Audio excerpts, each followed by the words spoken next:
You're listening to Cash and Sass. I'm Lisa Marie, your go-to gal for all things money.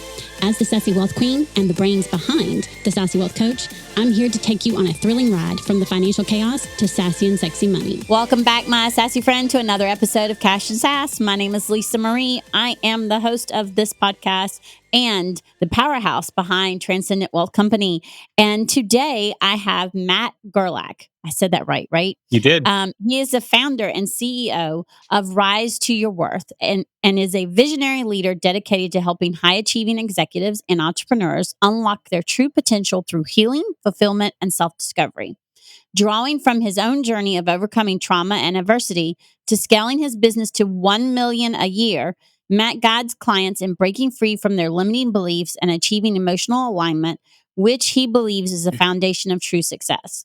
His strategic growth consultancy, focuses on setting clear boundaries, prioritizing well-being, and creating a vision aligned with one's deepest desires, empowering leaders to inspire and uplift those around them. And I'm going to say welcome because your bio right there, talked about alignment and desires. And that's what I talk about with building wealth that's aligned with your values, your goals, and your desires, and being able to live the life you want to do. And before we went live, we were talking about, how we make those shifts, and sometimes it's surrounding ourselves. So before we get started, because y'all know what I say, this is going to be all about money and how different aspects of our lives affect money. And as you know, nothing is off the table. So Matt, please tell me or tell the listeners just a little bit about your story so we get a little gist of a background.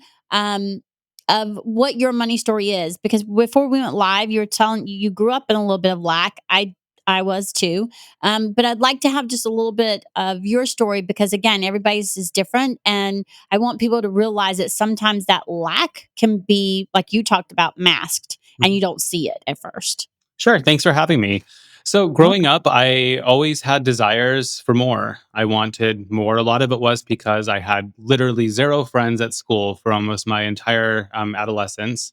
And I thought money would fix things. And I have a lot of compassion for that young, literally that young 8-year-old that thought that. I had a grandmother. I was very, very, very close with my grandparents. One of them was not the most healthy in terms of emotional lessons like this. And she used to say things like, money is your best friend. I rejected that. But as I've learned to understand, there were parts of me that I think did not reject that, even with my best intentions. I always wanted, I thought the reason I didn't have friends was because my clothes weren't cool enough. I didn't have rollerblades, whatever it was. And I, I was on this pursuit to build myself a really abundant life from a very young age. It was not easy for my parents to be able to deal with somebody who had desires beyond what they could provide and what was status quo. I experienced a lot of chastising for that, punished very severely for acting out, and quite simply trying to find safety in my adolescence. Right. I did manage to, when I graduated college, I did okay. I was making I graduated making like $33,000 a year, which is not that okay. But soon I was making like 60, which wasn't bad. Like this was back in 2005 or so.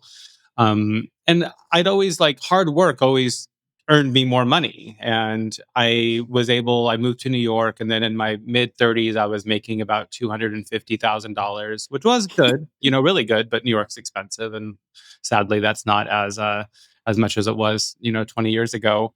And I got laid off from a job, and it's really sad. I mean, I knew that I was going to get laid off. This wasn't shocking. I had several $100,000 in the bank at this time, but I just went in panic mode, and I started a consulting business, and didn't really ask myself at all if that's what I wanted. I had a lot of freedom in my prior job, and I knew that I didn't want to go back to holding my chair down at 5 o'clock on a Friday to make somebody happy. So I started this consulting business. I had no idea that when people start businesses, they're supposed to backwards engineer the business that they want for the life, or the business that will give them the life that they want. So I just tried to shove this square peg into this round hole, worked harder.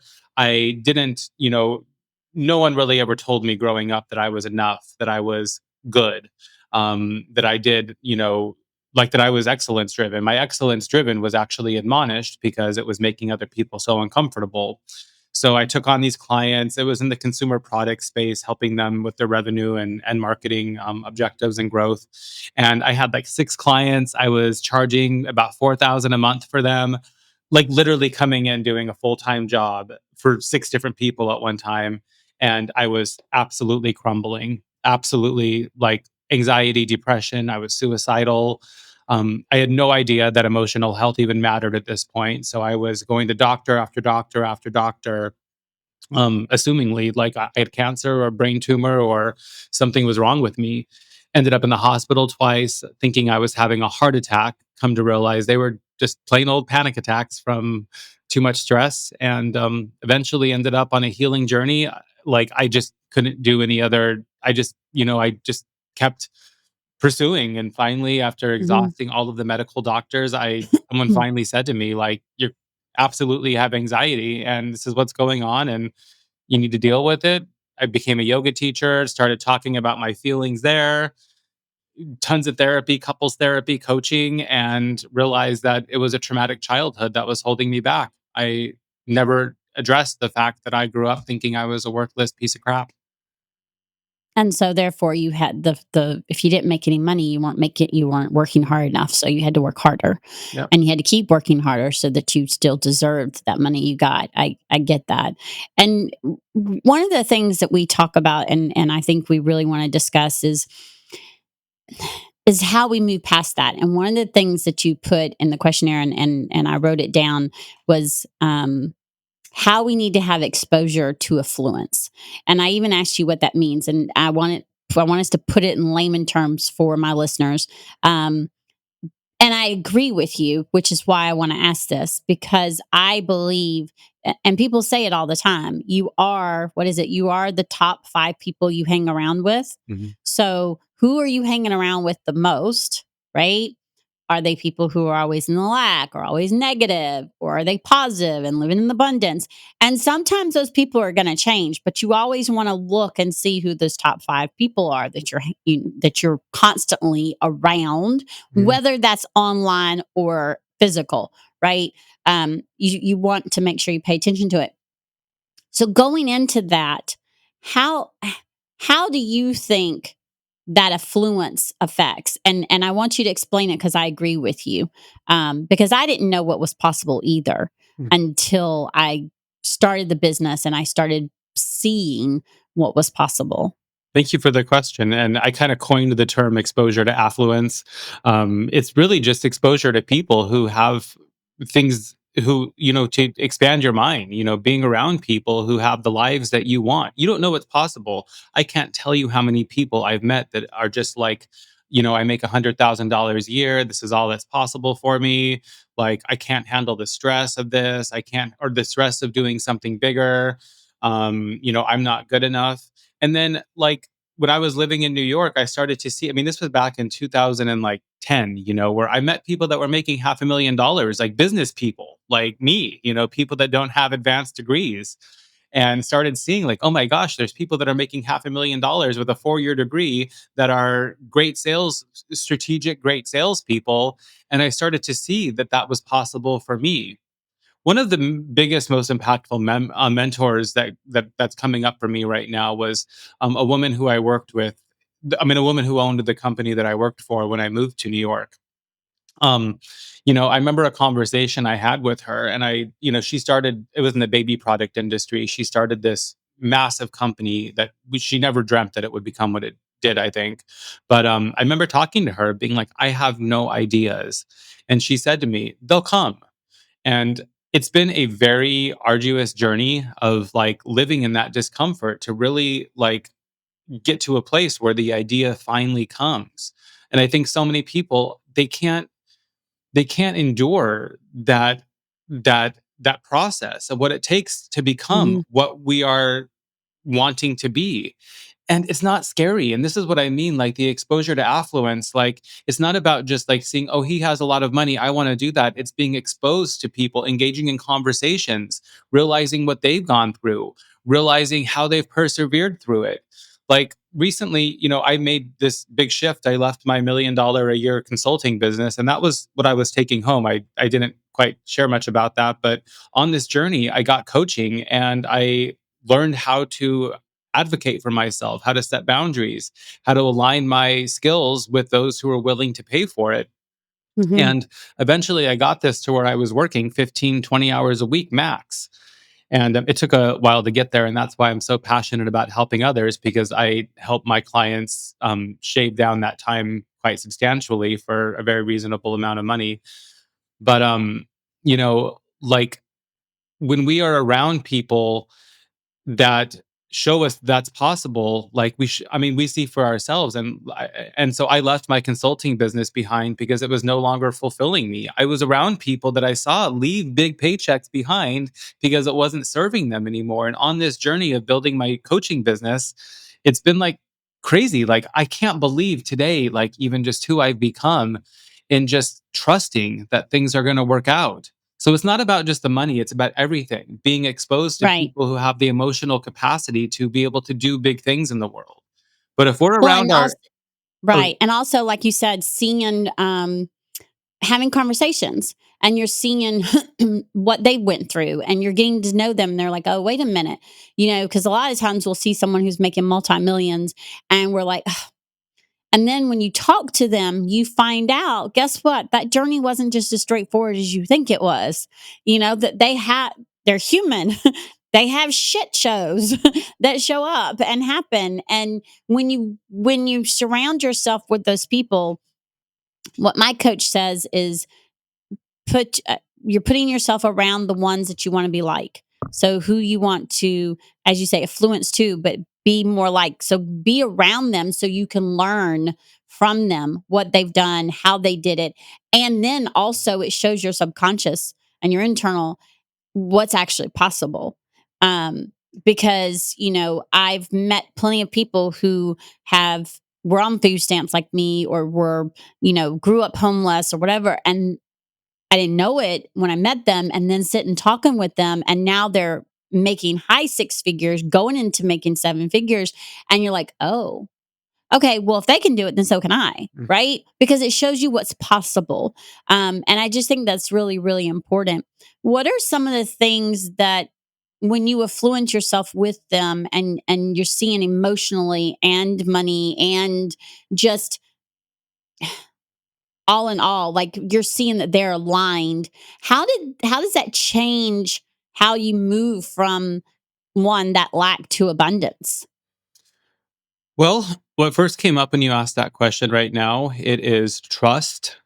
It's trusting in the process. Like, And that's hard. it is so hard. Like, that's what I was kinda saying earlier. Like, I was practicing yoga this morning and just thinking, like, "God, like, how did I get to this place where like, I'm fine?" Like, literally the worst case scenario that could happen might be that if things went horribly bad in my life with my partner, we may have to move to a smaller house. And you start to realize, like, this house is big and it has a lot of problems. Like, who's to say I won't like living in a smaller house? You start to play out these worst case scenarios and realize, like, these aren't that bad. And like we trust in life that we learn from these people that they've trusted in life. And if you talk to people who have billions of dollars, and good for them, I'm not really on that trajectory. I don't need $1 billion. No admonishment there. But like most of them have had serious loss that's happened in their lives. They've had massive Mhm. failures. And I think we cognitively like read those stories and we kind of gloss over them. But when you start to slow down and realize that like all of these things that happen are lessons, it really changes the game. Along with Mhm. that, it's like, it's setting boundaries, like this 80-20 rule that everyone out there has heard. It's true. I mean, 80% of your clients are you know 80%, sorry, 20% of your clients are generally generating 80% of your revenue. 20% of your clients are ideal clients. 80% of them are sucking your energy dry. And the more that you can start to align yourself with saying no to the wrong people, saying yes to the right people, this includes employees. Like hire slow, fire fast. I lead with compassion. I'm an excellent leader, but you start to realize like that if somebody's not cutting it on day 3, they're more than likely not going to cut it on day You're not 30 gonna either. And Right. you start to make these decisions and realize that, like, I'm a very, very nice, compassionate person, but like when you start to like be able to sort of put the business first, in a lot of cases, like if you have 10 employees and two of them suck, you're harming those other eight people by Hmm. keeping those two on board. And when you start to look at it that way, it becomes a lot easier to just like make decisions that are for the greater good of everybody. But And that also comes true even if it's not employees, but if you have a team of contractors. So, like me, and other online service providers, when we have, a back end where there's a bunch of contractors and they're part of our team. If someone's not doing something or what they're doing is total, and sometimes it won't be out of alignment at first, but then as you're shifting, it becomes out of alignment. Then it's what Matt said. It starts sucking. It sucks the energy. And when it sucks the energy, it affects how you're making money and how you're building your business and the direction you're wanting to go in. And I think it's really important because, I tell people all the time, you've got to make sure that all parts, that you're paying attention to the numbers and everything, but that's all parts of it, not just the money part. That's the numbers on the back end, the connections, all of those things. And if somebody isn't um, up to par or no longer up to par, right? And it's shifted, then it's time to shift. mhm, It's time to shift them out. I mean, because it affects everything, right? Because it shifts the energy, especially if y'all are truly working together as a team. And so I think that that's really important. I mean, it's something that um when I first started my business, I didn't really pay attention to. And then I started realizing, oh, wait, I need to pay attention to this because this is my team. They're not employees, but they're my team. And if they're not doing something and it's sucking the energy, then it's affecting how I'm going to show up. mhm, And I think that that's really important because when it affects how you show up, it affects um, it just affects everything you do, mhm, right? I mean, it affects how you think. It affects what you do. It affects whether you're going to be in the lack or the abundance. It affects everything. And most people don't realize that, but it really does. Um, when you how we say letting go and trusting, and I'm not going to say it's hard. I say it's difficult. It's a learning process. But what's one thing someone can do to start practicing that of letting go and trusting the process, still making what we call inspired action and doing the actionable steps, and trusting, letting go and trusting. And so you're trusting the process, right? What's something they can do that helps them um, be able to let go of that and trust the process? I have two things on this. If you're, I mean, business wise, this is what I mean. You do need to have a cushion. We need to work towards you having a cushion to where you have the privilege to be able to say no to things that are wrong. Hmm. So that's the Hmm. first thing. And if you do, you say no to something that's wrong for you and you trust that it's going to work out. You don't start with your Hmm. top client, you start with your small client. You see this, like when you start saying no to the wrong people, you are telling the universe that they can bring you the right people. Don't go Hmm. that route unless you have that financial cushion yet, unless or you're willing to work with whatever that might bring financially. Start with some, and then the second way I would take this is start with personal relationships.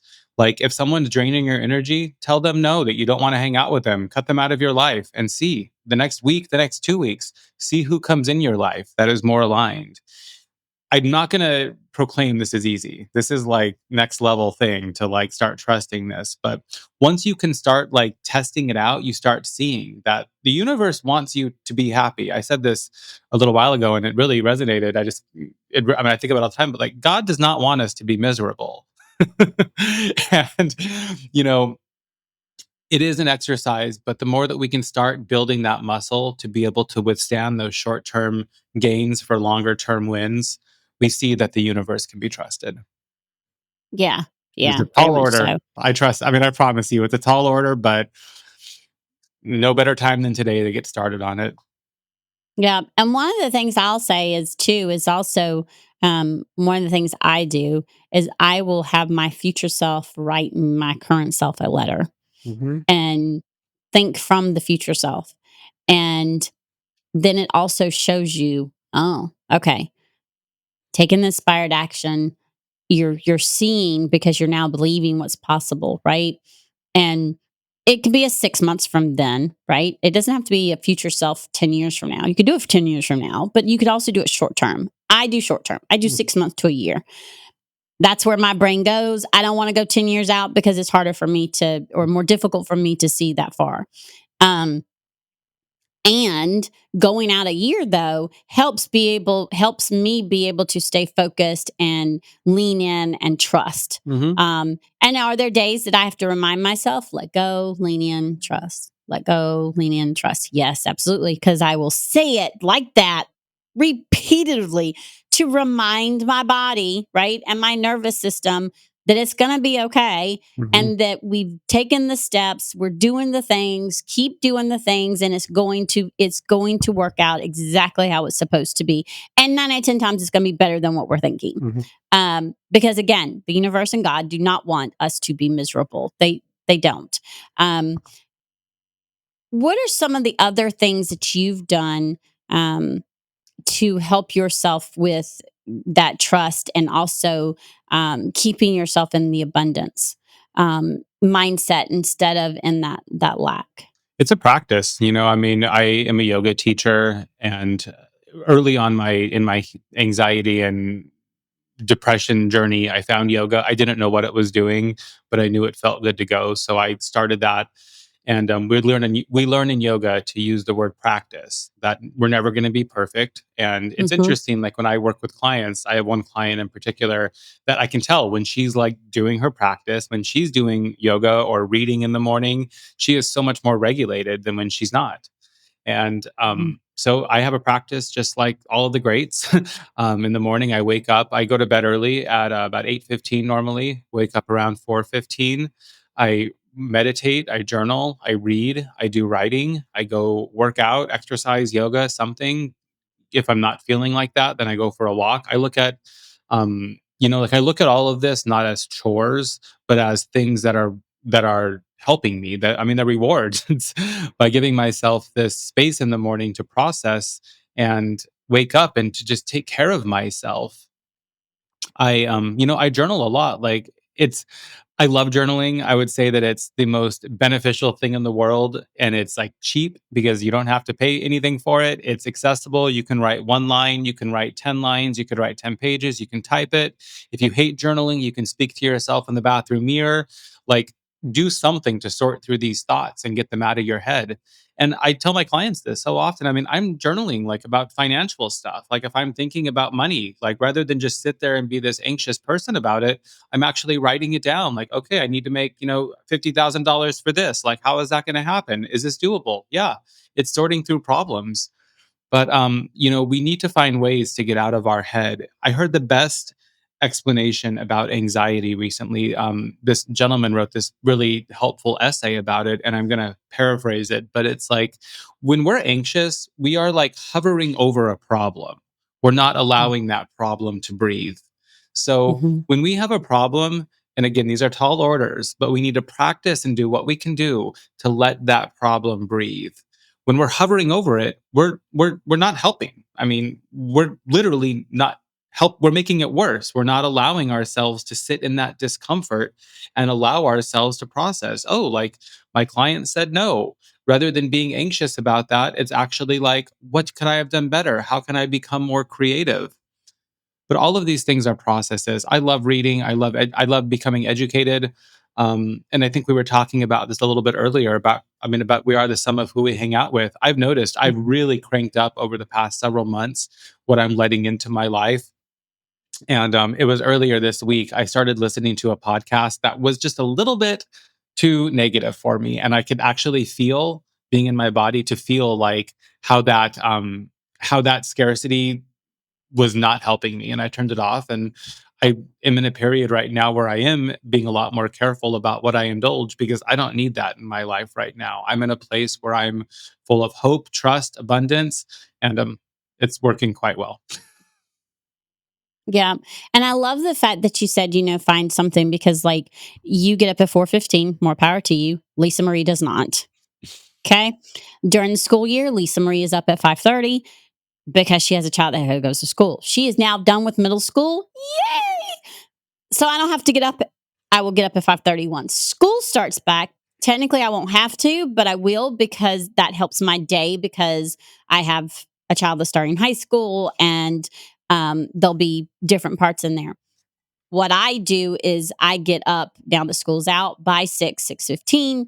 I have my morning where I listen to music. I guess that's my way of Mhm. meditating, but it's just me listening to music, eating my breakfast, and then I work out at 8:30 in the morning, and I do that, and that's whether she's in school or during the summer, right? And I do that every morning, and then at night, even if it's during the day, in the middle of the day, or at night, if I've had a rough day and I'm in my head, once I'm in my head, I can't journal. Y'all have heard me say this. I can't get shit on the paper. It ain't gonna happen. I'm in my head. It's too late for that. One lady, she's a mentor, and she said this to me, and it stuck. Move it. So just shut the door, put on some music, and dance. It doesn't matter if you're hitting pillow. It doesn't matter what you look like dancing, but just move the energy out. And then I'm able to, whether it's one line, 5 lines, 2 pages, whatever, I'm able to journal. And so I do that if that's what I feel like I need, or I will light candles. I will play I have a meditation. The song's called Beautiful Meditation. I play it, and I have a coloring book that's called Just Sit and Be Still. That's the name of it, Mhm. actually, because it reminds me to be still. um, and it'll have a devotional page, and then there'll be a page for coloring. And I do that, dim lights, no bright lights, before I go to bed. So I have a practice in the morning, I have a practice at night. I'm in bed by 9:30, 10 o'clock, normally about 10, because again, I have a child and she's not going to go to bed before 9. So I'm not going to bed before 9. Um, but the key is, right, is to find what works and to be consistent with it, right? Mhm. Not just to say, oh, I'm not getting up at 4:15 in the morning.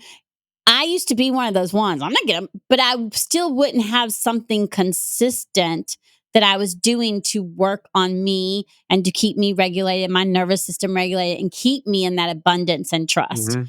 And now I do. Now, am I perfect with it every day? No. I am continuously practicing to make sure that I'm doing these things every day. There are some evenings where, for whatever reason, it was a hellacious day with the child and business, and all I do is crash in the bed, right? Um, when I feel that way, what I did last night is I made sure I went and stretched. I did yoga stretching. It wasn't like pure yoga, but I did some stretching, and doing that cleared my mind. Again, just listening to something soft, music wise, and because I love music, and just stretching. Because then, like you said, you're bringing you're working your nervous system to just say, okay, you know what, it's okay, let that shit out, right? Don't hold on to Mhm. it. um and so I think that's the key, is finding something, whatever it is. If it's yoga, whatever it is. I love hiking, I love walking, so I will make sure I'm walking. Mhm. um if it's raining and I can't go on a hike, I've got my treadmill. I am doing something, moving some way, um even if it's on the days that I don't work out with my trainer, to make sure that I'm taking care of me, and that's huge. That was a big thing that I recognized about a year after I started my business, that I was putting me last, and so not only was it affecting my physical health, it was affecting my mental health. And what you're saying is, you didn't realize, I didn't realize corporate was affecting my mental health. I was literally on the verge of a nervous breakdown when they let me go, and that's when I started seeing it, because I started like recognizing all the patterns. But because we were so far deep into it, we just didn't recognize that's what was happening. Thank you for sharing that. And I actually want, I mean, so many things, but like, I would say you're like a little next level in this because you're learning how to have compassion for yourself in not Hmm. consistently I doing. didn't at first.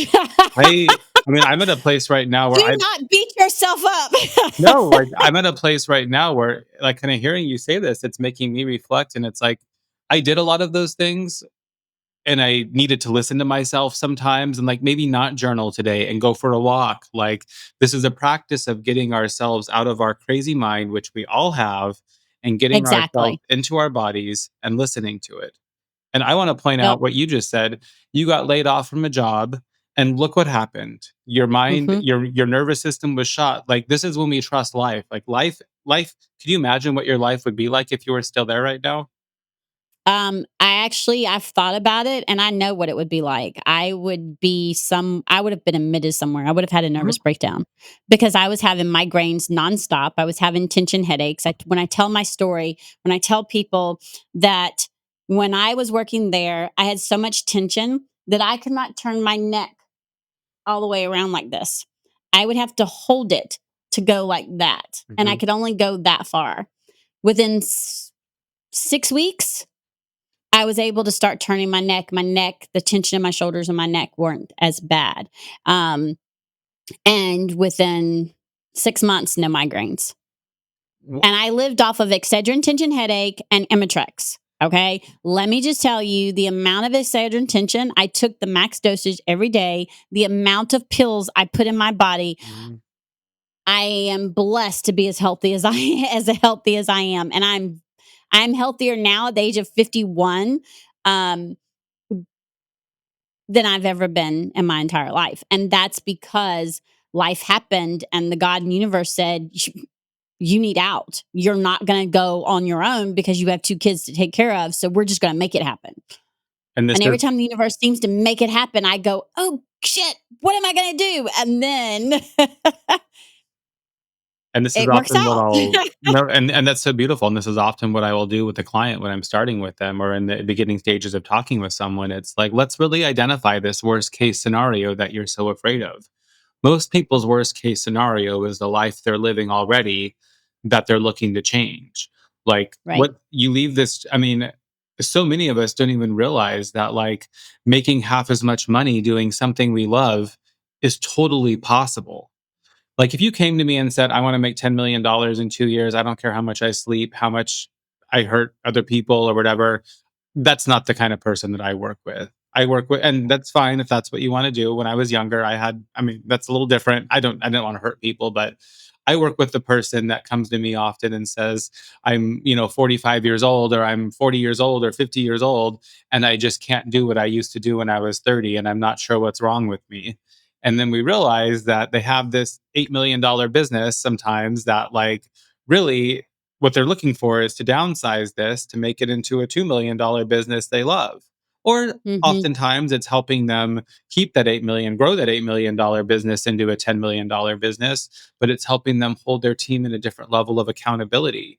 Most people that I work with they want to not be so involved in the day to day. They need employees that can respect and want to work autonomously enough to earn the right to work autonomously. There's plenty of people out there. Like if back when I worked for somebody, if you were to tell me jump this high and we'll have one less meeting, I would jump that high to not have that meeting. So it's helping people find, I can't stand being micromanaged. yes, a lot of people don't want to be micromanaged and they will perform at 120% to not have to And be if you would micromanaged. stop, yes, yes. And for me, it's the opposite. Is I made the decision of not going back because I was like, if I'm barely going to make ends meet, then I'm not going to do it making someone else rich. I'm going to do it on my own terms.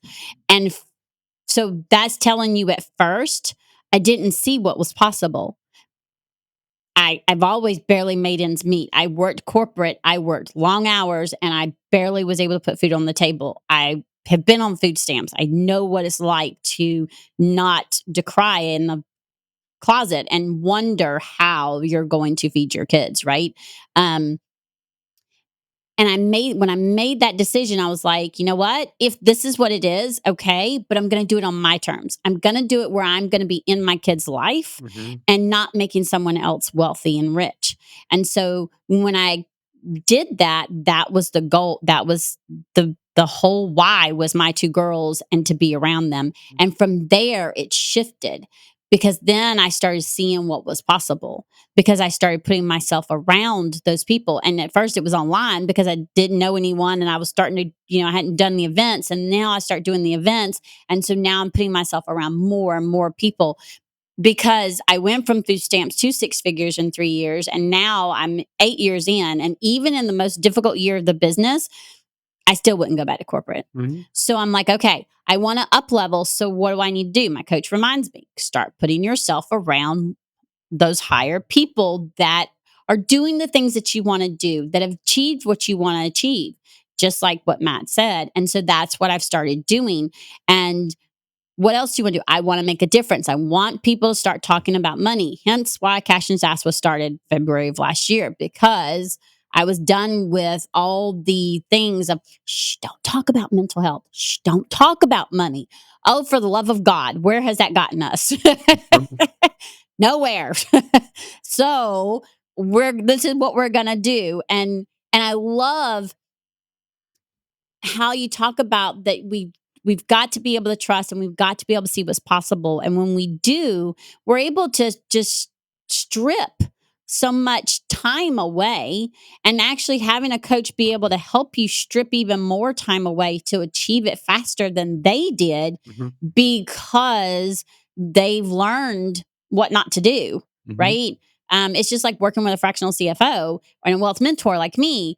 You work with us so that we can help you obtain what, without making a lot of the same mistakes we made, Mhm. right? And you want someone on the outside being able to say, hey, you can do this, or you might want to go hire this person because this will help you, and you're going to be able to build wealth this way, and you're able to learn how to manage the money in a better way. And I find that the more money people start making, they have that lack of, okay, how do I do this to make sure I'm keeping it and managing it, and I'm still living the lifestyle I want. Mhm. And it's just changing how you look at it and how you manage it. And that's where I come in. So I absolutely love, we could talk about this all day. Um, but we can't, because I'm hungry. Please delete that, my person who's doing that. But you have a free offer. Mhm. Can you please tell my listeners what it's about? Because I absolutely love it. I was reading it. It's a complimentary 45-minute session, but it's personalized. So I would like you to tell them about it, because I think it's amazing. Thank you. If you go to my website, or you can go to risetoyourworth.com, or at the top of my website, it has a banner, but you download this workbook. It's really a distillation of my entire healing journey. I've spent over $250,000 getting myself out of lack and into a place of abundance. It's really a simple, digestible workbook that you could start to open up your mind with and start writing down what you want in life and what's holding you back from it. It's not complicated. It's really because there's so many like programs and frameworks out there that are just these like completely robust things that are like not accessible. And when I look back to my healing journey, it was really just a very simple process, and that's what I work with my clients on. But more than that, you can schedule a free 45-minute call with me. I'm just like at a place of service in my life right now where I love helping other people with seeing what's possible for themselves. So if you sign up, you can get a 45-minute call with me, completely free, and would love to talk to you about your dreams and your aspirations and how to go after them. I love it. I love it. If you get anything out of this, it's being able to learn to let go and trust, and make sure that you're doing those things to stay in that abundant mindset. Mm-hmm. The key is to practice, right? That, and not beating yourself up. I would go to start, and then I'd beat myself up because something happened and I wasn't able to do it. And that's a continuous practice of not beating yourself back up, not beating yourself up, and getting back into it, right? To keep doing that journey. And it gets better over time, right? Mm-hmm. Um, thank you so much for being a guest on my show. I Thank you. truly appreciate it. This is a conversation that's absolutely dear to my heart. And we could talk forever. And just thank you. And my sassy listener, I hope you go and take him up on the free offer, get the 45-minute free call, go and see what's possible. Talk about it with someone who's been there, done that, and can help you, right? And be able to help strip some of that away, and you be able to see what's possible a little bit faster. And remember, until next time, yes, money can be sassy and sexy, and go out and build that wealth because it's truly possible. Bye. Thanks for joining us this week on Cash and Sass. Check us out on social media and on our website at www.thesassywealthcoach.com, where you can download my free Money Story Start Guide. The website again is www.thesassywealthcoach.com. And as always, subscribe to the show to catch every new episode and leave us a review so we can continue to bring you fresh content. And remember, yes, it is possible to have sassy and sexy money. See you next week.